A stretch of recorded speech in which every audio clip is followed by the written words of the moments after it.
En gros, le particulier qui vous dit « on va attendre le bon acheteur », c'est le particulier qui vous dit en gros « on sait que notre bien, il est beaucoup trop cher, mais on va attendre le pigeon qui va nous en proposer la somme que nous souhaitons en obtenir ».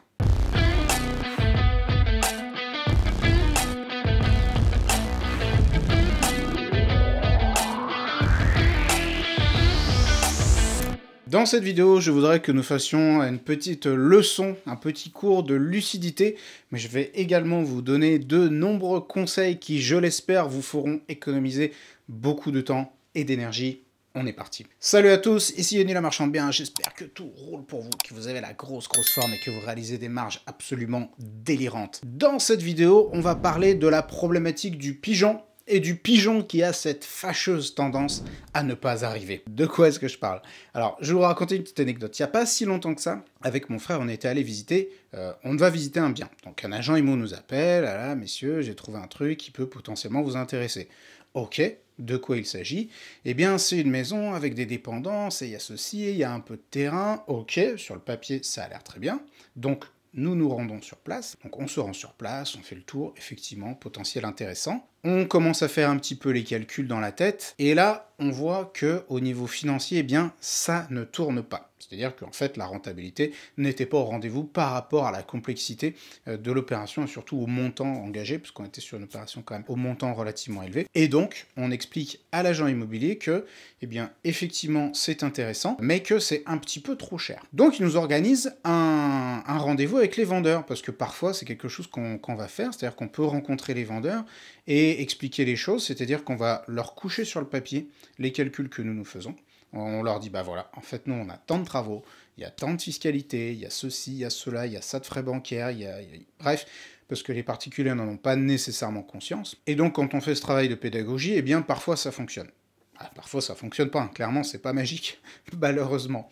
Et donc, on leur fait ces petits calculs, mais les vendeurs réagissent de la manière suivante. Ok, messieurs, on comprend que vous, ça ne vous intéresse pas, mais nous allons attendre le bon acheteur. C'est quelque chose que vous allez rencontrer assez souvent dans vos opérations, c'est les particuliers qui vont attendre le bon acheteur.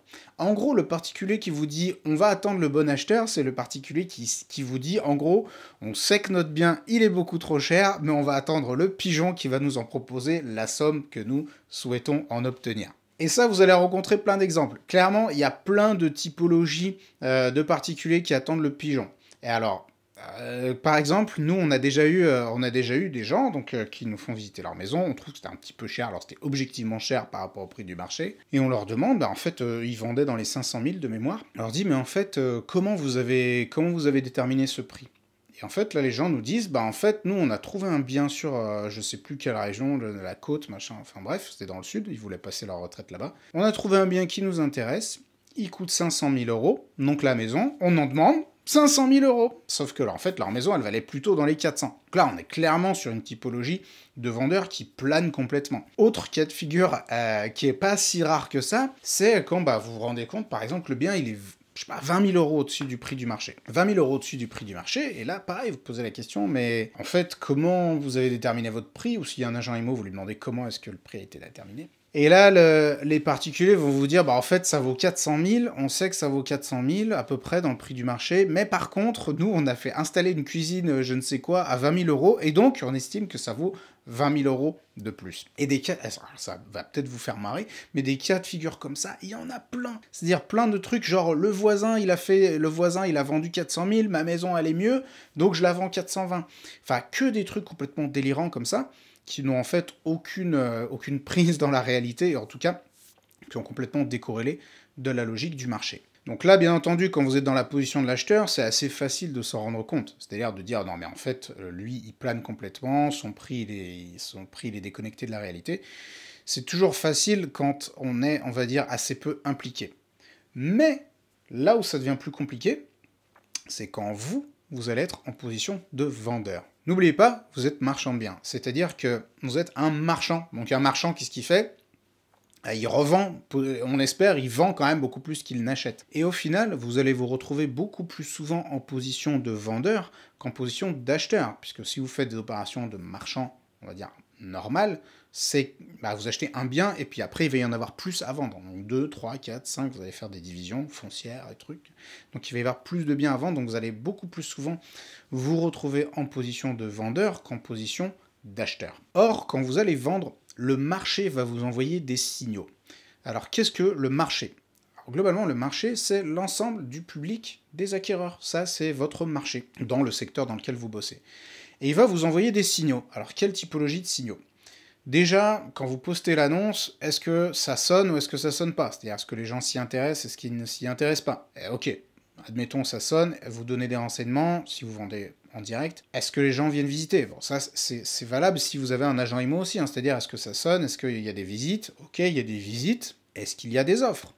Donc ça, c'est le marché qui vous fait un retour, en fait, le public des acquéreurs qui vient vous dire « Ok, tu es dans les clous ou tu es complètement à côté de la plaque. » Et si on fait des offres, eh bien, à combien elles sont ces offres ? Donc ça, ce sont tous les signaux que le marché va vous envoyer. Et tous ces signaux, eh bien, vous devez les écouter avec la plus grande attention, parce que vous êtes un professionnel de l'immobilier. C'est-à-dire que vous devez avoir un regard rationnel, froid, calculer sur la situation et vous demander si bien vous avez agi de façon juste ou non, enfin en tout cas si vous avez visé juste quand vous avez fait cette opération et que vous avez mis le bien à tel ou à tel prix. Et là, il y a une prise de conscience assez importante à avoir si jamais vous êtes dans la situation où ça fait un moment que vous mettez en vente et puis ça bouge pas, enfin en tout cas, il y a eu peut-être quelques visites mais il y a eu zéro offre. Dites-vous que le bon acheteur ne va pas arriver, le pigeon n'arrivera pas. Ça, c'est une réflexion de particulier que de croire qu'on peut se mettre trop haut sur les prix du marché et attendre que le pigeon providentiel se présente, puisque, à moins que vous ayez une chance absolument inouïe, mais on ne peut pas trop miser sur la chance, eh bien, en général, le pigeon n'arrive pas. De nos jours, les gens sont quand même assez avertis sur les prix du marché, il y a beaucoup de façons de se renseigner.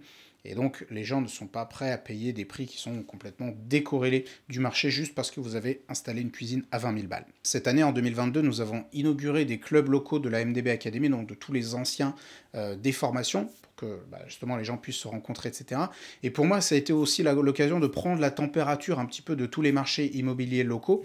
Et ça m'a permis de me rendre compte de la chose suivante. Aujourd'hui, quel que soit les secteurs en France, quand ils sont un poil dynamiques, on va dire, eh bien les secteurs sont très tendus. Et quand les secteurs sont tendus, eh bien les choses se vendent vite, hein, les biens partent vite. Et donc si vous vendez des trucs, je sais pas, un appart, un terrain, une maison, n'importe quoi, quel que soit le bien la typologie de bien que vous vendez, et que ça ne se vend pas, eh bien c'est qu'il y a un problème.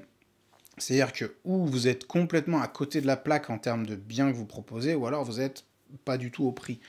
C'est-à-dire que, par exemple, vous proposez je sais pas, une maison divisée en 10 studios, alors que dans ce secteur-là, les gens, ils cherchent du pavillonnaire et ils veulent faire de la résidence principale. Ou alors, vous êtes beaucoup, beaucoup trop cher par rapport au prix du marché. Mais en tout cas, voilà, le marché vous envoie des signaux et demandez-vous, selon les signaux que vous recevez du marché, eh bien, quelle est la stratégie, enfin, comment vous pourriez rebondir un petit peu, comment vous pourriez changer de stratégie. Parce que, en gros, ce que ça veut dire, c'est que vous êtes planté. Vous êtes planté, alors c'est pas très grave, hein, parce que ça arrive au meilleur de se tromper, de ne pas adopter la bonne stratégie, mais il faut toujours que vous ayez au moins un plan B, voire un plan C, eh bien si jamais vous vous êtes planté. Donc je vous conseille également de ne pas trop attendre, c'est-à-dire que si par exemple vous vous rendez compte eh bien, que vous êtes peut-être un petit peu à côté de la plaque, eh bien essayez de changer de stratégie relativement rapidement.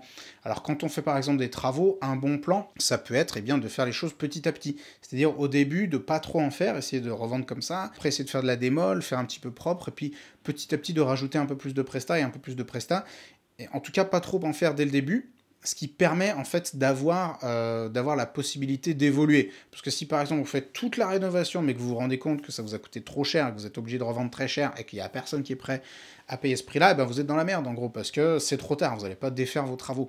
Donc en faisant par exemple du plateau et puis un petit peu progressivement, eh bien ça peut être une stratégie qui va vous permettre d'adapter votre produit en fonction des retours que le marché vous fera. Être un professionnel de l'immobilier signifie savoir s'adapter à toutes les situations, c'est-à-dire écouter les retours du marché et pouvoir adopter eh bien, des réponses et des stratégies en fonction de ce que le marché vous enverra comme signaux. Il faut savoir être souple et aussi donc bien sûr s'adapter à ces retours. Si vous souhaitez apprendre à réaliser des opérations de marchand de biens, je vous invite à cliquer sur le lien en dessous de cette vidéo. Vous aurez accès à tout le détail de nos formations qui sont certifiées Calliope et donc éligibles au CPF pour toutes les personnes qui veulent devenir marchand de biens. C'était Yoni, le marchand bien. Si cette vidéo vous a plu, je vous invite à payer votre like et à vous abonner à la chaîne. Et je vous dis à la prochaine.